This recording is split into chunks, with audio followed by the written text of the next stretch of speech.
Hello everyone, कैसे हैं आप सब लोग। सिविल सर्विसेज एग्जामिनेशन की प्रिपरेशन अगर आप इंग्लिश मीडियम में करना चाहते हैं then you are at the right place. Change the medium for UPSC is the name of the channel. Do subscribe this channel and share among all the Hindi medium aspirants, जिससे Hindi medium के जो ज़्यादा aspirants हैं उनके selection के chances को और ज़्यादा इन्हेंस किया जा सके और ज़्यादा इंक्रीज किया जा सके। अगर आप हिंदी मीडियम से यूपीएससी की प्रिपरेशन में हैं तो आपको बहुत अच्छे से पता होगा पिछले 10 से 12 सालों में हिंदी मीडियम का result almost negligible, almost zero आप बोल सकते हैं, उस तरीके का रहा है। तो आप अपना मनी, अपना वक्त, अपनी एनर्जी, अपना यूथ, अपने फाइनेंसेस, जो सब कुछ आप इसमें लगा रहे हैं, तो आप सोचिए उसका क्या एंड रिजल्ट हो सकता है। Nobody can be completely sure of that what's going to happen after 1 year or something like that। हमको ये नहीं पता कि 1 साल के बाद होगा क्या, बट एटलीस्ट हमको जो भी ट्रेंड रह रहा है एग्जामिनेशन का उसको देखना जरूर चाहिए। तो यूपीएससी की रिपोर्ट को अगर आप जाकर के देख के पढ़ेंगे तो 2%, 1%, 2.4% ऐसे करके यूपीएससी में हिंदी मीडियम के एस्पिरेंट्स का सिलेक्शन हो रहा है। तो जो इसमें एक्सेप्शंस हैं, 1, 2, 4 लोगों को हो रहा है, आप उनकी तरफ मत देखिए, आप मेजॉरिटी की तरफ देखिए कि जनरल ट्रेंड क्या है, राइट। और ये सबसे सही डिसीजन होगा अगर आप अपने मीडियम को हिंदी से इंग्लिश में चेंज करें। बहुत सारे एस्पिरेंट हैं जिनका मेरे पास मैसेज पे फोन आता है, मैसेज आते हैं जो कि अपने मीडियम को चेंज करना चाहते हैं। उनको मैं बताना चाहता हूं कि मैं यूपीएससी का एक खुद का कोर्स लेकर के आ रहा हूं जिसमें आपका जनरल स्टडीज 1, 2, 3, 4 ये सारी चीजें मेंशन होंगी, ethics, everything, right, history, geography, polity, economy, सब कुछ कवर होगा। कैसे आपको लिखना है, कितनी वोकैबुलरी इंपॉर्टेंट, और सबसे इंपॉर्टेंट क्या है, एक इंग्लिश स्पीकिंग का कोर्स भी मैं अच्छे से लिख रहा हूं, डिजाइन कर रहा हूं आप लोगों के लिए, ठीक है। तो इस कोर्स में क्या होगा, केवल यूपीएससी एस्पिरेंट के लिए ये कोर्स होगा, ठीक है, जो कोर्स के साथ में ही रहेगा आपके, जिससे कि डेली टू डेली क्या बोलना है, कैसे पढ़ना है इंटरव्यू में, ताकि आप जब जाएं तो आप 1 साल आराम से प्रिपरेशन करते करते आप डेली टू डेली थोड़ा सा मेरे साथ लाइव क्लासेस करके या रिकॉर्डेड क्लासेस करके आपको समझ में आए कि कैसे इंटरव्यू में बोलना है। सारे इंटरव्यूज को हम डिस्कस करेंगे उसमें कि अगर आपसे ये क्वेश्चन बोला जाता है तो हाउ टू स्टार्ट, आंसर देना स्टार्ट कैसे करना है, ठीक है। तो ये जो फियर आपके अंदर जो बैठा हुआ ना, जो आपके अंदर डर बैठा हुआ है, उसको निकालना है और आप अपने आप को इतना कॉन्फिडेंट महसूस करेंगे जब आपको इंग्लिश समझ में आने लगेगी। और देखिए हिंदी मीडियम के एस्पिरेंट्स में बहुत ज्यादा पोटेंशियल है, ठीक है। हिंदी मीडियम के एस्पिरेंट्स सारे एग्जाम निकालते हैं, आईआईटी भी निकाल सकते हैं, नीट भी निकाल सकते हैं, ये तो 2 सबसे बड़े प्रेस्टिजियस एग्जाम है। बाकी और भी नेशनल लेवल के जितने एग्जाम हैं वो हिंदी मीडियम के हर स्टूडेंट निकालते हैं। बिहार, यूपी, छत्तीसगढ़, झारखंड, राजस्थान, पंजाब, हिमाचल प्रदेश, यहां सबसे फोन आते हैं, मध्य प्रदेश, छत्तीसगढ़, ऐसे ऐसे प्रदेश से मुझे फोन आते हैं बच्चों के, वो कहते हैं सर हम निकाल सकते हैं। बट जब यूपीएससी की बारी आती है तो यूपीएससी में क्या होता है, इंग्लिश एक बैरियर के रूप में काम करती है।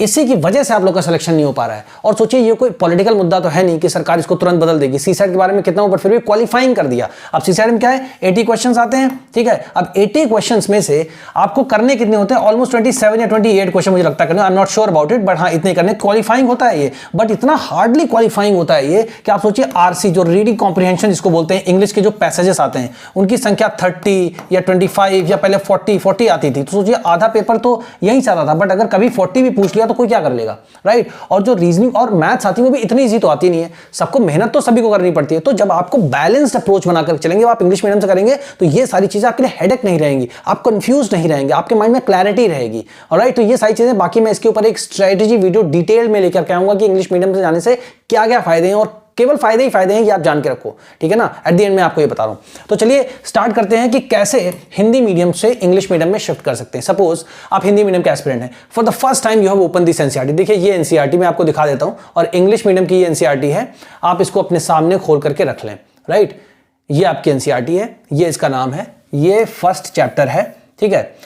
इंट्रोडक्शन, इसमें क्या है, what, where, how and when. अब व्हाट मींस क्या होता है, क्या, वेयर मींस कहां, हाउ मीन्स कैसे, एंड मीन्स और व्हेन मीन्स कब, राइट। तो अब ये सारी चीजें क्या है, ये सब आपके अंदर एक तरीके से क्वेश्चन मार्क ही तो डाला जा रहा है कि क्या है ये सब, इसको पता करते हैं, राइट। तो इसी तरीके से हमने ये सारे के सारे जो पैराग्राफ्स हैं, जो ये स्क्रॉल थ्रू कर रहा हूं मैं, ठीक है ना, ऊपर को कर रहा हूं, इनमें सारी चीजों को हम डिस्कस कर चुके हैं, line by line, word by word. तो आपको टेंशन लेने की कोई जरूरत नहीं, पीछे के वीडियोज में जाइए और आप समझिए, राइट। अब हम आज यहां से स्टार्ट करते हैं, ओके। अब जैसे आप फर्स्ट टाइम पढ़ रहे हैं, बिगिनर हैं, बिल्कुल बेसिक से, मान लीजिए फर्स्ट क्लास से लेकर के इंटरमीडिएट तक, ठीक है, आपने हिंदी मीडियम से पढ़ाई करी, फिर ग्रेजुएशन भी आपने हिंदी मीडियम से किया, बट आपको समझ आ गई कि हाँ हिंदी मीडियम का रिजल्ट नहीं आ रहा है, तो हमें समझदारी के साथ इंग्लिश मीडियम में स्विच करना चाहिए। अब अभी तक कोई पढ़ाने वाला नहीं था, तो since now I am teaching, I am there to help you. मेरा मिशन ही यही है कि मैं हिंदी मीडियम के एस्पिरेंट्स को स्ट्रॉन्ग करूं। तो जब आपके सामने ये लाइन पड़ी, आपने एनसीईआरटी ओपन करी, अब आप सोच रहे कैसे मैं समझूं इसको, ठीक है। अब देखिए पढ़ना बस स्टार्ट करना है आपको, धीरे धीरे आपको चलना है। देखिए फाइंडिंग आउट, ठीक है, कुछ और नहीं सोचना है कि आईएनजी लगा है, आउट लगा है बाहर, जैसे बता रहा हूं मैं वैसे वर्ड मीनिंग को, अलग से वर्ड मीनिंग याद करना है। इसके हिसाब से, कंटेक्स्ट के हिसाब से इंग्लिश में वर्ड के मीनिंग्स चेंज होते रहते हैं। ठीक है, सेम वर्ड का मीनिंग अलग अलग सेंटेंसेस में अलग अलग होता है, अलग अलग सब्जेक्ट में अलग अलग होता है। ठीक है, तो ये सब जब आप इसको समझने लगेंगे ना, एक दो पैराग्राफ, तो ही आपको ये माइंड में क्लैरिटी आ जाएगी। फाइंडिंग आउट मतलब क्या होता है? खोजना, पता लगाना। मैं आपको ऐसा मीनिंग बता रहा हूं जिससे रोज आप अपनी जिंदगी में जो ये सारे वर्ड्स यूज कर, यार पता लगाओ वो कहां गया, पता लगाओ वो कहां गया, खोजते हैं कहां रखी मेरी पेंसिल, ऐसे करके सारे वर्ड्स को यूज करते हैं। तो find out, let's find out कहां है, चलो देखते हैं यार कहां पर है वो चीज, है ना। Let's find out, let's find out, है ना। फाइंडिंग आउट लिखा है, फाइंडिंग आउट तो खोजते हैं, खोजते हैं, या आप बोल सकते हैं चलो देखते भी हैं। जनरल सेंस में आप बोलते चलो देखते हैं कि क्या हमारा है पास। अबाउट मीन्स के बारे में, और पास्ट मतलब आप समझिए हिस्ट्री। ठीक है, अगर आप पास्ट बोलो या हिस्ट्री बोलो, अगर यहां पे इसके पास्ट की जगह हिस्ट्री लिखा होता तो भी सेम होता, कोई प्रॉब्लम नहीं होती। ठीक है, तो पास्ट मतलब हिस्ट्री मतलब इतिहास, या मतलब हमारा भूतकाल या अतीत हमारा, या जो हमारे पीछे घटनाएं घट चुकी बहुत पुरानी। तो ये बुक आपके माइंड में एंशियंट हिस्ट्री, ये एंशियंट हिस्ट्री की बुक है, एंशियंट, एंशियंट। अब इसको कैसे उच्चारण कैसे करते हैं? एंशियंट ऐसे पढ़ते हैं इसको, ठीक है ना। अब उच्चारण करते हैं तो एक वर्ड आता है उच्चारण। ठीक है, अब उच्चारण को इंग्लिश में क्या कहते हैं? प्रोनंसिएशन। तो इसको कैसे प्रोनाउंस करेंगे? प्र ना और ना, प्रोनंसिएशन, प्रोनंसिएशन, प्रोनाउंसिएशन नहीं कहेंगे, प्रोनंसिएशन कहेंगे। तो प्रोनंसिएशन का मतलब क्या होता है? उच्चारण। और इसका उच्चारण कैसे करेंगे हम?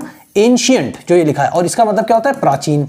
ठीक है, तो बिल्कुल बेसिक से अगर आप हैं तो भी पढ़ना आप स्टार्ट करिए, आपका डेफिनेटली मीडियम चेंज होगा। इतना टफ नहीं जितना आप सोचते हैं। ऑलराइट, तो यहां पे क्या है? Finding out about the past, मतलब इतिहास के बारे में पता लगाते हैं। चलो देखते हैं क्या है। बस ऐसे आपको फिगरेटिव मीनिंग समझना है। देखिए इंग्लिश में क्या होता है, जो इंग्लिश लैंग्वेज है या कोई भी लैंग्वेज है, तो वो उसमें जो है किसी भी एक वर्ड के दो मीनिंग होते हैं। तो पहला मीनिंग क्या होता है?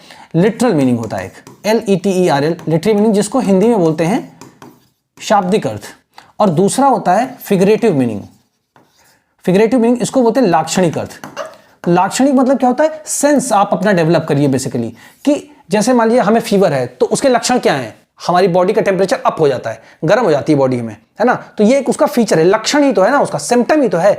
तो हमें ये पढ़ना है कि ये लाइन लिखी है तो क्या सिम्टम दे रही, क्या बताना क्या चाहती है, इंगित किस तरफ करना चाहती है, ठीक है ना, इंडिकेशन किस तरफ है इसका। तो उसको बोलते हैं सेंस खाली डेवलप करना, कि कहने का मतलब क्या है भाई तुम्हारा, ऐसे बोलते ना, कहना क्या चाहते हो, राइट। तो ये वही है कि कहना क्या चाहते हो, तो फिगरेटिव मीनिंग वाला ही हमें समझना है केवल। ऑलराइट, तो जब आप इसकी आदत डाल लेंगे तो चीजें आपकी आसान हो जाएंगी, आपको स्टक नहीं होना है। ऑलराइट, चलिए अब आगे बढ़ते हैं। Finding out about the past, तो अपने पास्ट के बारे में चलिए देखते हैं, पता लगाते हैं क्या है। ठीक है, अब आगे बढ़ते हैं।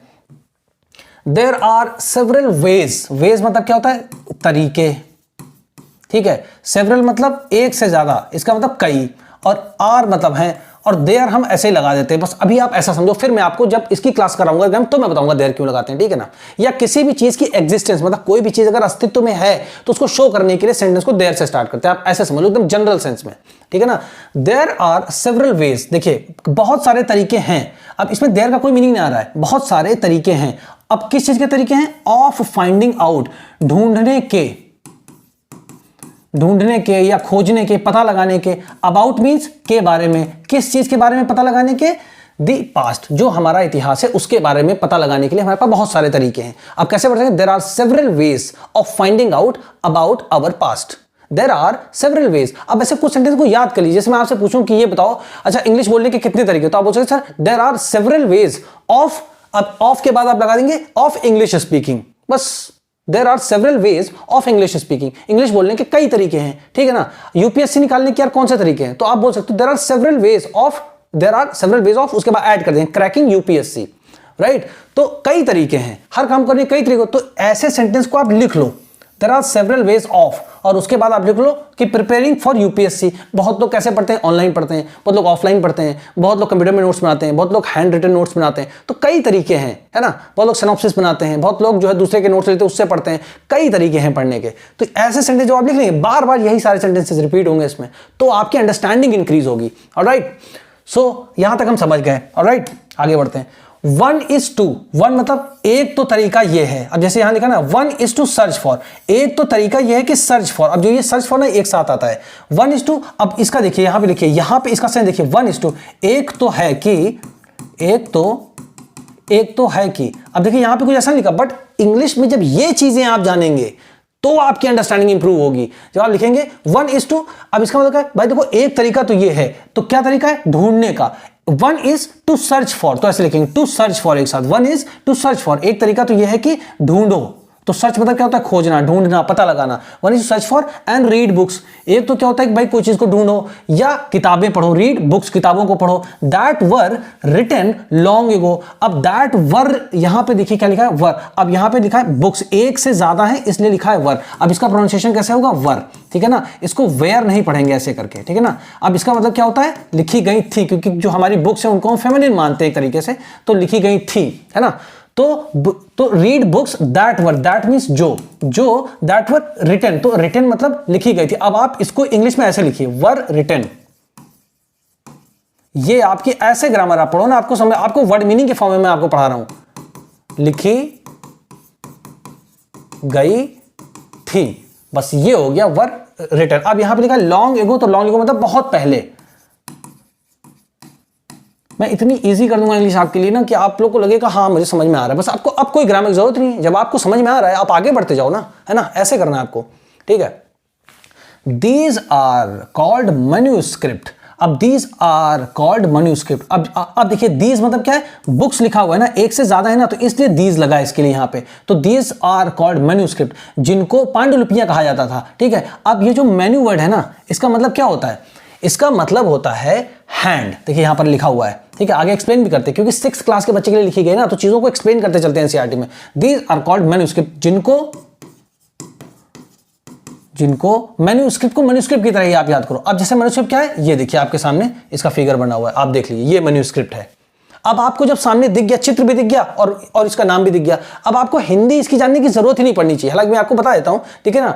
स्क्रिप्ट मतलब क्या होता है, राइटिंग, जैसे मान लो ABCD क्या है ऐसे करके लिखा, तो ये इंग्लिश की स्क्रिप्ट है, हिंदी में लिखा तो देवनागरी स्क्रिप्ट है, तो स्क्रिप्ट मतलब क्या होता है, लिखावट, और मेन्यू मतलब हाथ, तो हाथ से लिखा गया, देखिए सब क्या हाथी से लिखा गया, माँ या ना जैसा कुछ ऐसा करते हुए दिख रहा है, तो ऐसे करके वर्ड्स को ब्रेक करके पढ़ो आप, है ना। दीज आर कॉल्ड मैन्युस्क्रिप्ट, जिनको मैन्युस्क्रिप्ट कहा जाता था या कहा जाता है, जिनको मैन्युस्क्रिप्ट कहा जाता है। फिर आगे लिखो बिकॉज, अब बिकॉज मतलब क्योंकि, बिकॉज सबको पता है, बिकॉज मतलब क्योंकि, दे वर रिटन बाय हैंड, हाथ के द्वारा लिखी गई थी। अब देखिए यहां पे फिर आया ना वर रिटन, तो अभी मैंने लिखा था ना लिखी गई थी, है ना, लिखी गई थी, तो इसीलिए लिखी गई थी, तो एक बार आपने याद कर लिया, फिर वही चीज सेम यहां पे रिपीट हो रही है, तो these were written by hand, हाथ के द्वारा लिखी गई या हाथ से लिखी गई थी या हाथ के द्वारा लिखी गई, तो बाय मतलब से या द्वारा दोनों, है ना। अब देखिए क्या बता रहे हैं, this comes from the Latin word, अब लैटिन वर्ड से आता है। अब ये जो वर्ड के बारे में जो है बेसिकली बता रहे हैं कि this comes from Latin word, ये लैटिन वर्ड से आता है, तो लैटिन वर्ड से क्या आता है,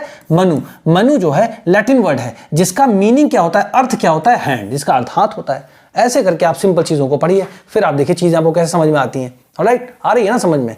ऐसे इतनी ज्यादा टफ नहीं चीज है, और ये मैन्युस्क्रिप्ट आपके सामने बनी हुई है पूरी की पूरी, ये मैन्युस्क्रिप्ट है आपकी, तो आप इसको देख लीजिए, हाथ के द्वारा लिखी गई है, ठीक है। अब आगे क्या है, दीज वर यूजुअली रिटन, अब यूजुअली को हटा दो आप यहां से, यूजुअली मतलब होता है सामान्यता,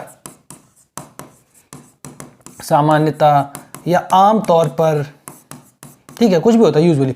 अब अगर यूजुअली यहां पे नहीं भी लिखोगे ना, तो भी देखो फिर से आ गया वर रिटन, वर रिटन, तो इसका मतलब क्या, लिखी गई थी, तो कौन लिखी गई थी, ये मैन्युस्क्रिप्ट के बारे में बात किया है ना। दीज वर, दीज मतलब ये देखो बार बार एक ही ऐसे ही सिंपल सारी चीजें रिपीट होंगी, फिर आपका कॉन्फिडेंस बढ़ेगा। दीज वर यूजुअली मतलब आम तौर पर लिखी जाती थी, कैसे लिखी जाती थी, देखिए वही ना, वर रिटन लिखी जाती थी ऑन पाम लीफ, तो जो ये हमारा ताड़ वाड़ का पेड़ होता है ना, ऐसे ऐसे करके जिसकी पत्ती उत्ती होती है ना, तो पाम लीफ, उसकी जो इतनी बड़ी बड़ी जो होती है ना पत्तियां, उन पे लिखी जाती थी, और ऑन दी स्पेशली मतलब होता है खास तौर पर, on the specially prepared bark of a tree known as the birch.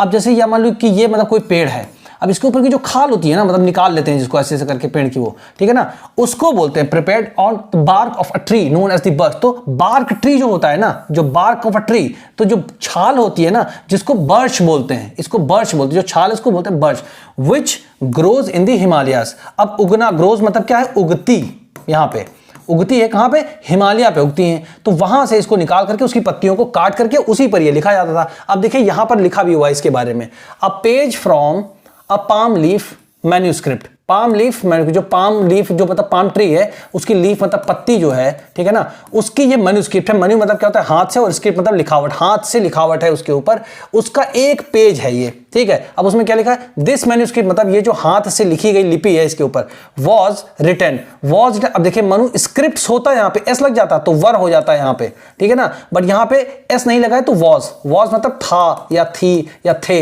है ना, तो सिंगुलर एक ही है मैन्यूस्क्रिप्ट के बारे में, है ना। तो दिस मैन्यूस्क्रिप्ट वॉज रिटन, लिखी गई थी अबाउट 1000 ईयर्स अगो, लगभग 1000 साल पहले, ठीक है ना, अबाउट 1000 मतलब 1000 साल पहले, है ना। दी पाम लीव्स, लीव्स मतलब क्या होता है, पत्तियां, ठीक है ना, और लीफ क्या होता है, एक पत्ती। अब इसका बहुवचन हो गया ये लीव्स, ज्यादा पत्तियां, वर कट इनटू पेजेस। अब इतनी बड़ी पत्ती है, बहुत बड़ी, मान लीजिए इतनी बड़ी पत्ती है, अब इसको पेज के हिसाब से काट के निकाल लिया गया इतनी बड़ी, ठीक है, फिर उसको ऐसे पलट के लिख दिया गया, उसी पे लिखा गया था, है ना। एंड टाइड टुगेदर, और टाइड मतलब क्या होता है, बांधना, ठीक है ना, उसको बांध दिया जाता था। एंड और इसका टुगेदर मतलब साथ में, तो हमारे मान लीजिए बहुत सारे पेपर ना, A4 साइज के पेपर हम नोट्स बनाते हैं, ठीक है ना। अगर मान लो आपको एक चार्ट दे दूं मैं, आप ऐसे समझो, बर्श बार एक चार्ट दे दूं, फिर मैं आपसे बोलूं कि इसमें से A4 साइज के पेपर फाड़ लो, तो आप लोग क्या करोगे, स्केल रखोगे और A4 साइज के पेपर को फाड़ लोगे, तो सब A4 साइज की शीट बन जाएंगी। फिर मैं बोलूं इनको सबको स्टेपल कर दो, है ना, तो इकट्ठे आपकी एक शीट बन जाएगी ना 8-10 पन्नों की। तो वही है यहाँ पे, टाइड टुगेदर, एक साथ उनको बांधे, पहले छोटे छोटे साइज में काट लिया गया ऐसे साइज में, फिर एक साथ बांध दिया गया, टू मेक बुक्स, की किताब की तरह बन जाए वो, simple, right. To see a birch bark manuscript, turn to page 35, जब पेज 35 पे पहुंचेंगे, टर्न टू पेज 35, जब पेज 35 को पलटेंगे हम, पहुंचेंगे तो वहां पर जो है ऐसी मैन्यूस्क्रिप्ट्स को हम देखेंगे, राइट। तो इतना आपको समझ में, I am very very sure कि आपको आ गया होगा। तो changing the medium is the necessary thing at this particular time, इस वक्त की जरूरत है। अगर आप अपने रिसोर्सेज को, अपने माइंड को, अपनी बॉडी को, एनर्जी को, everything if you want to put to use to a very good thing, definitely you should change your medium and share this channel among all the Hindi medium aspirants, जिससे ज्यादा से ज्यादा जो Hindi medium के aspirants हैं अपने medium को हिंदी से इंग्लिश में शिफ्ट कर सके और हिंदी मीडियम का रिजल्ट बहुत ज्यादा इंक्रीज हो सके। ऑलराइट, सो मिलते हैं आपसे नेक्स्ट वीडियो में।